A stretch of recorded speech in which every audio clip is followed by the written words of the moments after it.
sigurado po ang panalo ni VP Sara Duterte dito. Ayan, oh. Sigurado po makakaupo siya sa trono kapag siya ay makakatakbo sa 2028 presidential election. Mananalo siya, makakaupo po siya sa trono. Unang card pa lang yan. Unang card pa lang yan. Sigurado na kaagad na makakaupo siya sa trono. Ayan, oh. Unang card pa lang yan, ha. Unang card. Grabe. Panalo agad si VP Sara Duterte. Makakaupo kaagad sa trono. Hindi nila matatalo ang vice presidente pag sila ay nagtatapat sa eleksyon. Ayan, oh. Talagang hindi po talaga nila matatalo. Kahit bayaran man sila, si VP Sara Duterte pa rin ang kanilang pipiliin. Sigurado po ang panalo ni VP Sara Duterte dito. Ayan, oh. Sigurado po makakaupo siya sa trono kapag siya ay makakatakbo sa 2028 presidential election. Mananalo siya, makakaupo po siya sa trono. Unang card pa lang yan. Unang card pa lang yan. Sigurado na kaagad na makakaupo siya sa trono. Ayan, oh. Unang card pa lang yan, ha. Unang card. Grabe. Panalo agad si VP Sara Duterte. Makakaupo kaagad sa trono. Babasahan po natin ng tarot card si VP Sara Duterte kung mananalo siya sa 2028 presidential election. Tingnan natin kung talagang mananalo ba ang ating vice presidente kapag siya ay tumakbo. Una sa lahat, ito ay card lamang, o tarot card lang, nasa inyo na po kung maniniwala kayo o hindi. Basta ako, gusto kong tingnan sa tarot card kung talaga bang mananalo si VP Sara Duterte pagdating sa eleksyon 2028 presidential election. Tarot card lang ito, huwag kayong sanang magagalit kung ano man ang nakikita natin dito. Sa mga nagagalit po o na ano sa mga Duterte, sana kayo magagalit. Yung mga Marcos supporters, mga Pinklawan, mga Dilawan, huwag kayo sana magagalit kung manonood kayo dito. Kung maiinis kayo, huwag nyo na lang po sanang panuorin ito. Huwag nyo nang panuorin. Pisahan na po natin. Ay, wala, oh. Sigurado po ang panalo ni VP Sara Duterte dito. Ayan, oh. Sigurado po makakaupo siya sa trono kapag siya ay makakatakbo sa 2028 presidential election. Mananalo siya, makakaupo po siya sa trono. Unang card pa lang yan. Unang card pa lang yan. Sigurado na kaagad na makakaupo siya sa trono. Ayan, oh. Unang card pa lang yan, ha. Unang card. Grabe. Panalo agad si VP Sara Duterte. Makakaupo kaagad sa trono. At siya na magiging sunod na pangulo. Biruin mo yan. Unang card pa lang yan. Ayan na, sa gitna tayo kumukuha. Dahil yan sa suporta ng taong bayan. Dahil sa, kung sa baga, yung kabuuhan ng karamihan ng taong bayan ay sumuporta sa kanya. Nagtitiwala sa kanya. Dahil sigurado na po, kaya sigurado na po ang panalo niya. Grabe po. Ayan, ayan, tingnan nyo. Ayan, oh. Kita niyo yan. Talagang makakaupo. Ayan, babae yan, oh. Umupo sa trono. Talagang makakaupo si VP Sara Duterte kapag siya ay makakatakbo sa 2028 presidential election. Kung sa baga, siya talaga ang magiging sunod na pangulo, si VP Sara Duterte. Ayan, oh, kitang-kita na yan sa card, oh. Pangalawa na yan. Pangalawa na yan na makakaupo talaga ang isang babae sa trono. Dahil si VP Sara Duterte ang ating binabasa ng tarot card, si VP Sara Duterte po ito ang makakaupo sa trono. Mananalo po siya pag siya ay makakatakbo o tumakbo sa eleksyon 2028 presidential. Ayan, mananalo po. Sigurado na po ang panalo niya. Dahil yan sa suporta ng taong bayan. Ayan, yung babae na makakalaban naman niya, may babae siyang makakalaban, matatalo po. May mga babae siyang makakalaban. Mga babae ba to? Di ko alam kung ilang babae, basta yung mga kalaban niya, matatalo po. May babae din po siyang makakalaban kapag siya ay tumakbo. May babae siyang makakalaban, pero hindi mananalo ang kanyang kalaban na babae pag sila ay nagtatapat. Kahit ilang babae pa yan, si VP Sara Duterte pa rin ang mananalo at makakaupo. May babae na kakalaban sa kanya pero hindi mananalo. Ayan. May isang babae pa na kung tatakbo siya ay hindi mananalo. Ano? Itim ang ugali ng babae na to. So baga pangit ang ugali ng babae ito, yung isang babae na ito. Pangit na ugali.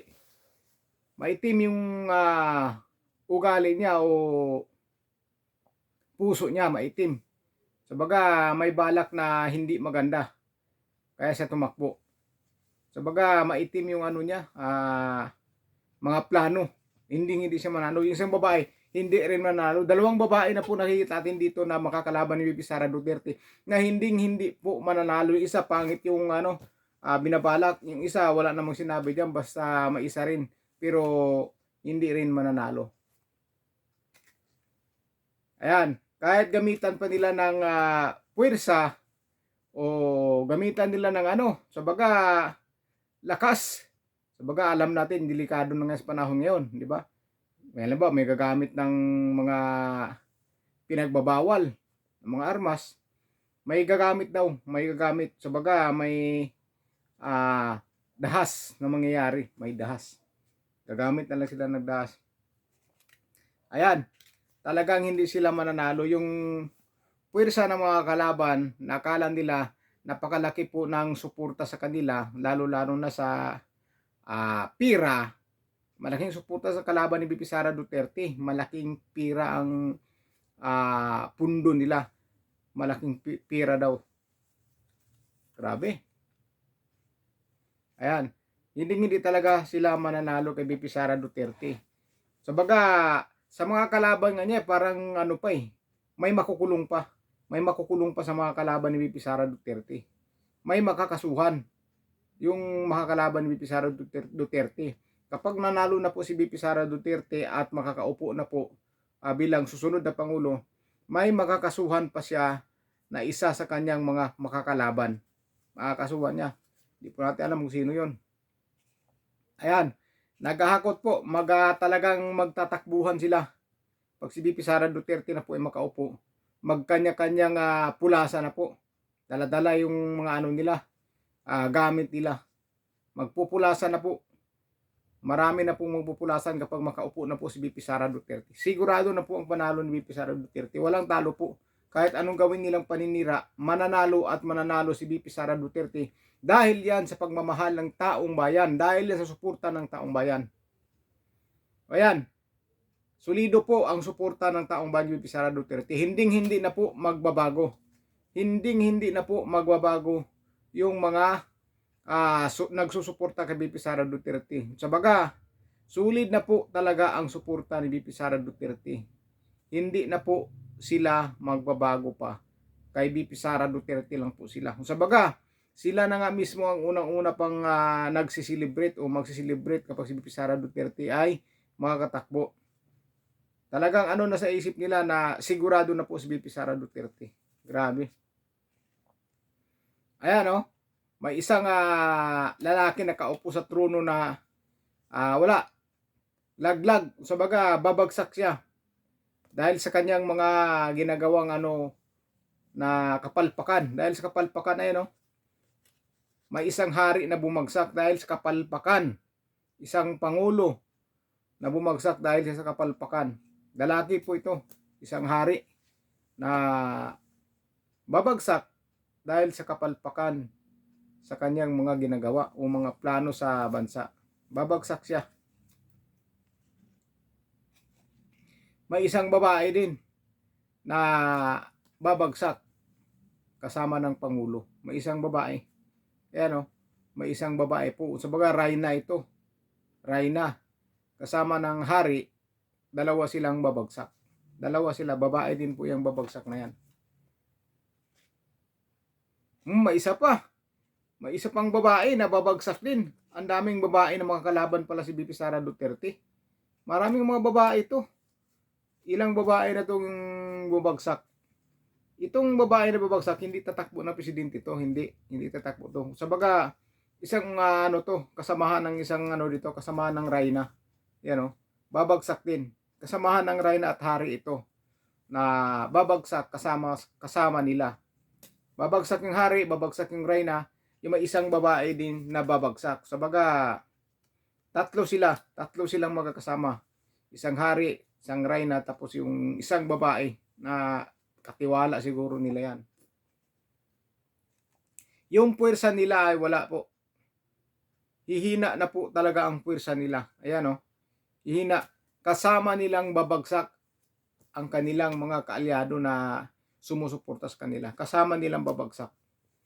Sabay-sabay silang bumagsak. Yung sinasabi nilang puprotekta sa kanila na mga opisyal ito ng basta opisyal ito, mga opisyal.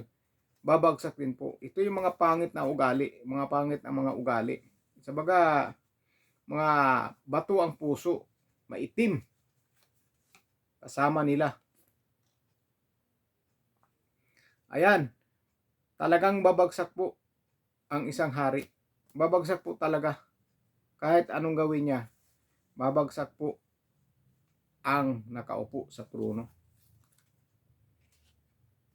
Grabe kahit anong gawin talaga hindi talaga nila matatalo si VP Sara Duterte. Lahat ng kumakalaban ni VP Sara Duterte, walang sinasabi, kundi hindi sila magwawagi. Hindi nila matatalo ang Vice Presidente pag sila ay nagtatapat sa eleksyon. Ayan talagang hindi po talaga nila matatalo. Sulit po. Grabe po si VP Sara Duterte. Matibay kasi, babaeng babae, pero ayan. Kita nyo? Kita niyan? Isang babae. Talagang uupo sa trono. Talagang masaya siya. Masaya siya na siya ay nakakaupo sa trono. Masaya siya. Sabaga, ang ganda ng aura niya. Sabaga, ibig sabihin, talagang grabe yung suporta ng taong bayan sa kanya. Napakagandang aura. Sabaga, yung panalo niya, landslide yung panalo. Maganda yung pagkapanalo niya. Hindi siya nadadaya. Kung may gumagawa man nadadaya, nabubulgar din kaagad. Nabubulgar. Sabaga, daming nagbabantay. Daming magbabantay sa kanya. Yan, nung akala ng mga kalaban na sila ay mananalo na dahil sa kanilang malaking pundo o hawak na pera, yun lang po ay sa isip lang nila. Dahil hindi sila magwawagi. Kahit gaano pa kalaki ng pera na ipamumudmud nila, sarado na po ang suporta at pagmamahal ng tao o karamihan ng taong bayan kay VP Sara Duterte. Hindi na po yan mababali pa. Kahit bayaran man sila, si VP Sara Duterte pa rin ang kanilang pipiliin. O di ba? Celebration na. Talagang magsiselebrate na po dito si VP Sara Duterte sa kanyang pagkapanalo. Magsiselebrate na po. Sa baga, lalanghap na siya ng priskong hangin. So baga, nakakahinga na po siya. Makakahinga na po siya sa time na yan. Dahil ngayon, masalimuot yung kalagayan niya dahil kaliwat kanan yung mga bumabatiko sa kanya, bumabanat sa kanya, nagbibintang sa kanya, kung ano-ano na lang yung pinupukol sa kanya ng mga pagbibintang. Dito, makakalanghap na po ng priskong hangin VP Sara Duterte. Makaka-relax na po siya. Makaka-relax na po siya pag siya nakaupo. Ayan, tinatanaw na po niya ang bansa natin. Tatanawin na niya yung bansa natin kung paano niya iaangat sa baga. Sa baga, ngayon, ganyan, lubog, nag-iisip siya kung paano niya iaangat ang bansa. Sa baga, tumingin siya ng malayo o magpaplano kung ano talaga ang karapat dapat gawin sa bansa para ay maging maayos at umangat man lang kahit papano. Yung mga kalaban niya, wala. Yung iba dyan, magiging masalimuot ang kalagayan. Magiging masalimuot. Sa baga, magkakaroon ng mga kaso. May iba dyan, makukulong. May iba dyan, maglalayasan. Sa baga, kanya-kanya, may makukulong, may lalayas, may magkasakit, may madidepress. Yan. Ganyan ang mangyayari sa mga kalaban niya. Wala na, nag-away-away na. Mag-away-away pa yung mga kalaban ni VP Sara Duterte. Sila po ang mag-away-away. Sa baga, magrarambulan sila. Sila lang mismo ang magrarambulan, kung sa baga hindi magkakasundo sa mga plano nila sa bawat isa, kanya-kanyang plano, kanya-kanyang desisyon, kaya magkakarambulan sila. Kaya diyan, solido na po ang panalo ni Sara Duterte. Ang mga kalaban niya hindi magkakasundo, kaya maraming tatakbo para lang kumalaban kay VP Sara Duterte. Hindi sila magkakasundo na isa lang piliin nila para tatapat kay VP Sara Duterte. Hindi, kanya-kanya. Yung isa gusto tumakbo, yung isa gusto tumakbo, yung isa gusto tumakbo. Kaya magsitakbuhan yan sila lahat sabay-sabay. Kaya marami ang matatalo ni VP Sara Duterte. May dalawang babae nga siya na matatalo dito. May makakalaban siyang dalawang babae na hindi rin nanalo. Bukod sa babae, may mga tatakbo pa dyan ng mga lalaki. Sa baga, yung grupo nila, nabiak-biak. Kasi, kanya-kanya nga eh. Kanya-kanya gusto-gusto magiging pangulo rin eh. Kaya sila magtatakbuhan. O ngayon, hati-hati ngayon. Kaya mas lalong landslide ang mga kalaban ni VP Sara Duterte. Landslide, malayo ang agwat sa bilang. Malayo. Dahil sila, maraming mga gustong tumakbo o gusto magiging pinuno.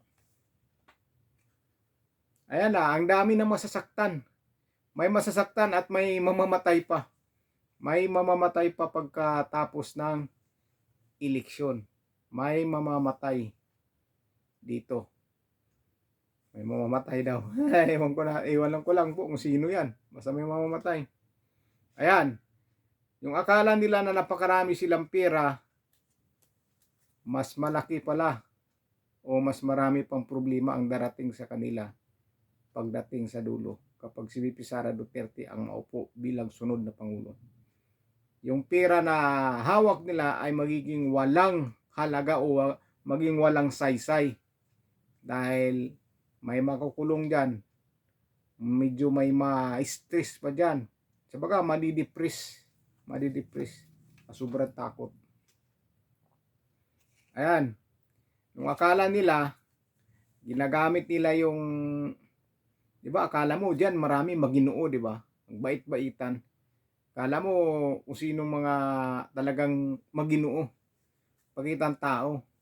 Pero yan po ay hindi po pinapahintulutan ng Panginoon na gamitin yung mga kunyari magsisimba, magdadala ng kung sino-sinong pari ba yan o obispo ba yan. Sabaga pang front lang ba, pangharap ng tao sabihin mabait sila. Pero hindi yan papayagan ng Panginoon mga ganyan. Yung panlilin lang, pansubaga, anuhin mo yung mga tao para maniwala na mabait sila, pero yun pala may mga sariling interes. So yun lang po mga kababayan, binabasa natin. Isa lang punto dito po, mananalo si VP Sara Duterte kapag siya ay tumakbo. Walang talo po, walang makakatalo kay VP Sara Duterte. May dalawang babae dyan na kapag haharap si VP Sara Duterte ay hindi rin po mananalo. Bukod sa babae, may lalaki din po na mga katapat si VP Sara Duterte. Marami po ang kakalaban si VP Sara Duterte. Kaya yung grupo o mga kalaban ni VP Sara Duterte magkawatak-watak dahil kanya-kanyang may sariling interes na magiging susunod na Pangulo. Hindi sila magkakaisa o nagkakaisa para lang isa ang itatapat nila kay VP Sara Duterte. Marami, kaya watak-watak sila, landslide. Sigurado ang panalo ni VP Sara Duterte at malaking ang lamang sa bilang. Dahil ang mga kalaban nga, magkawatak-watak, magkakarambula, sila lang po ang magkakarambula. Dahil yung isa, gusto maging Pangulo, yung isa gusto maging Pangulo, yung isa gusto maging Pangulo, tatakbo silang lahat para lang makalaban kay VP Sara Duterte. May mga pansariling interes eh. Kaya hindi nila matatalo si VP Sara Duterte kahit marami man silang pera.